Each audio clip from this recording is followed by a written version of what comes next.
في الفيديو ده هقول لك ازاي تستورد بضاعة من الصين عن طريق علي بابا خطوة بخطوة، وازاي انك تعرف المصانع المعتمدة والموثوقة مش اي تاجر وخلاص عشان ما يتنصبش عليك، وايه هي طرق الدفع الآمنة. كل ده هنشرحه بالتفصيل بطريقة عملية، وازاي انك تتكلم مع المصنع وتتفاوض معاه عن طريق صيغة معينة هقول لك عليها عشان تبان بروفيشنال للتاجر او المصنع اللي بتتعامل معاه. بس قبل ما نبدأ الفيديو في حاجتين لازم تعرفهم عن الصينيين. اول حاجه انه في فرق توقيت 6 ساعات بيننا وبين الصين، سواء من مصر او من السعوديه. الحاجه الثانيه انك لازم مش اول حاجه تتقالك انك توافق عليها. الصينيين بشكل عام روحهم طويله جدا في النيجوشيشن في التفاوض، فلازم انه اي حاجه يقولها لك ما توافقش عليها نهائي. يعني باختصار الموضوع وبالمصري كده، اتقل على الرز يستوي. مش اول ما يقول لك حاجه ترد عليه بسرعه وتجاوبه، لا، سواء رافض او قابل ما تجاوبش على طول، استنى عليه ورد عليه بعد ساعه او اتنين او حتى تاني يوم، لان ده بيفرق جدا في التعامل مع الصينيين. لان هتلاقيه هو بنفسه هو اللي جاي لك يقول لك ايه رايك في كلامي، عندك اعتراض على حاجه، فخليها تيجي منه هو افضل احسن ما تيجي منك انت. وفي حاجه مهمه برضو لازم انك تعملها لما تكون بتتكلم مع شخص صيني، لان فرق اللغه وحاجز اللغه صعب جدا. منهم تقريبا 70% ما بيتكلموش انجلش، وحتى اللي بيتكلم انجلش ما بيكونش الانجلش بتاعه قوي جدا. فلازم انك تعيد على الحاجه مره واثنين وثلاثه، تقول انا محتاج دي كام قطعه، ومحتاج صوره الباكج ده تبعتها مره واثنين وثلاثه واربعه، لان الصينيين فيهم عاده مش حلوه ابدا، يقعد يقول لك اوكي اوكي نو بروبلم، اوكي اوكي نو بروبلم، مش فاهم حاجه منك. هو باختصار الموضوع بيسلكوا كتير، فلازم انك تعيد مره واثنين وثلاثه واربعه وعشره وما تزهقش ابدا من القعده معاهم، عشان بيفهموك بطريقه غلط بسبب حاجز اللغه. دي كانت اهم الحاجات اللي لازم تعرفها قبل ما نبدا الشرح من على موقع علي بابا نفسه. طبعا اول حاجه تدخل على موقع علي بابا نفسه. خلينا نفترض مثلا هنكتب في السيرش كيبل تشارجر، اوكي. هيطلع لك الاف الموردين والاف المنتجات. اول حاجتين تركز عليهم كلمه فيريفايد، دي الكلمه الزرقاء، وعدد السنين. هنا 5 years، هنا 4 years.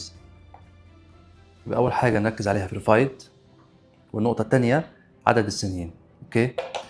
في حاجه لازم تاخد بالك منها، عندك المورد ده مثلا، شوف المورد ده هتلاقيه تقريبا ارخص واحد فيهم، وفي نفس الوقت هتلاقيه مقدم لك مزايا غريبه، يعني ايزي ريتيرند، يعني سهل ترجع المنتج لو ما عجبكش. طبعا ده كله كذب. شوف هو الوحيد اللي حاطط ايزي ريتيرند، شوف كل الفيريفايد مش حاطين. فده يديك ايحاء بايه؟ ان ده غالبا ما تعملش معاه عشان ده نصاب، لان علي بابا مش حاطه فيريفايد، انسى انك تتعامل معاه، لان ده مش مضمون بنسبه 100%. كل الفيريفايد دول امورهم تمام، كل دول فيريفايد. في ملحوظه ثانيه لازم تعرفها، ان السعر ده مش هو السعر الاساسي. يعني شوف 39 سنت، 27 سنت، طبعا الكلام ده غير صحيح، تمام. خلينا نقول مثلا المورد ده 5 سنين، المورد ده 6 سنين. شوف المورد ده 17 سنه خبره فيريفايد، فخلينا ندخل عليه المورد ده، اوكي. نيجي للحاجه الثالثه اللي لازم تشوفها، يعني 4.9 من 5 ساتسفايد، يعني الناس دي راضيه عن المورد ده تقريبا بنسبه 99%، يعني ممتاز، اوكي. الحاجه الثالثه هنا الشركه، ادي اسم الشركه، ادي اسم الشركه. في حاجه رابعه لازم تاخد بالك منها، مانيفاكتور. المانيفاكتور دي يعني هو مصنع، فمعنى كده ان هو مش وسيط ولا هو شخص تاجر بيبيع وخلاص. الحاجه الثانيه السيرفيس اللي بيقدمها، عنده فول كاستمايزيشن، يعني ممكن يعمل لك منتج كامل مخصص ليك انت باسمك.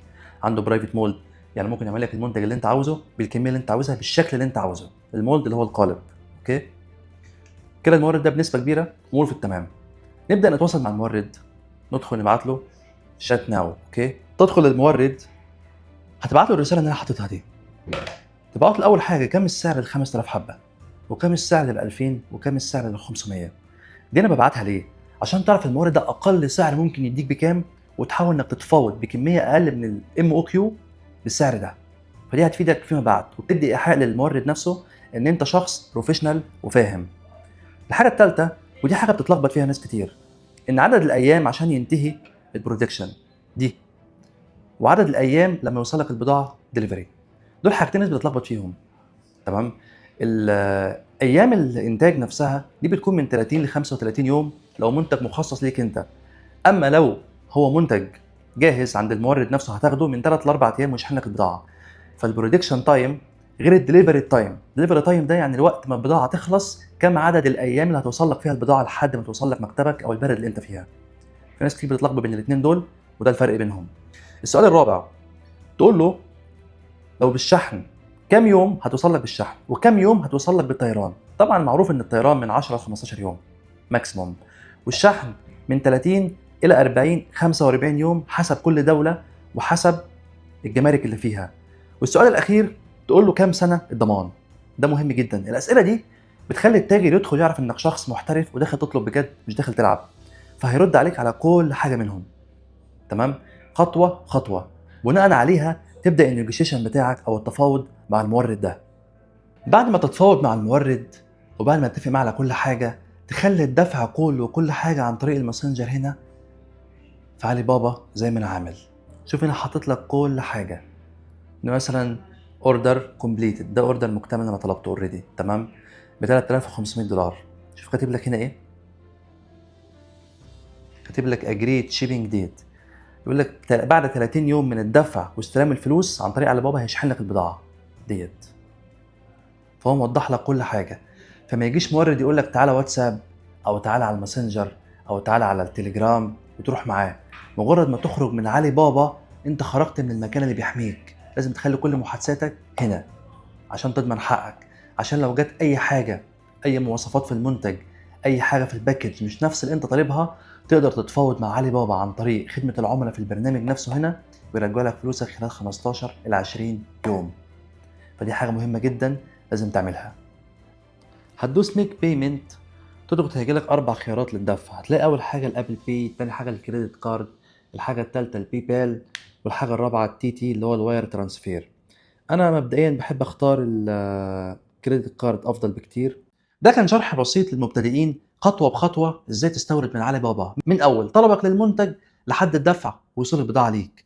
اعمل لايك للفيديو وابعته لاي حد محتاج انه يستورد من الصين، عشان يمكن تكون انت سبب ان هو ما يتنصبش عليه. وتابعني لو عاوز تعرف كل حاجه عن الاستيراد من الصين من A to Z.